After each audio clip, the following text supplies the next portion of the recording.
Julia, thanks. Good to see you, Julie Boorstin. For more on what we can expect tomorrow, let's bring in Laura Martin, analyst at Needham. She's got a buy rating on $120 price target on the stock. Laura, great to see you.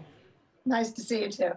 What's going to be, do you want Netflix to unveil a bold M&A strategy, some bold moves in order to ignite that next leg of growth, or do you want it to just stick to its knitting? So I think one of the things that's holding the stock down from reachieving its pre-Warner Brothers bid highs is I think the Wall Street's a little worried that they feel they don't have a complete portfolio to grow. So I think we need to hear them say, we're not going to do anything. We have all the assets we need to sort of dominate and to compete with the Amazon and Google and like the big, basically hyperscalers, which is who they're competing with now. I think we want to make sure that they do not need other assets. So, Laura, what is your kind of case for telling investors that the stock is on a path back to those old highs? What are they going to have to gain more conviction about? So we want to see margin expansion, which is the best way to tell that they're doing a good job of advertising, because I would say they have not done a good job with advertising to date. It's not early days. I disagree, Julie. It's like 3 years later. So I think they've been poor at going into the ad business. But anyway, we want to see margin expansion.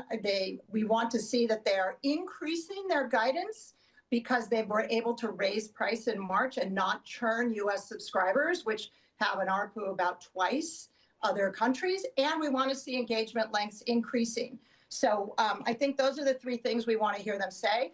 And this $2.8 billion, which is found money that sort of Paramount paid them to walk away from the Warner Brothers deal, you know, I think we want to see something in there that's either that sort of is consistent with the notion that they are an ongoing concern and they are like don't have to go buy another company to actually compete with these hyperscalers, which are their new competitive set, I think. Is one of the next steps, Laura, for it to start bidding in, you know, the competitive market for sports rights? Maybe, but again, that goes to this point is their portfolio isn't enough, that they really do need to be in every genre.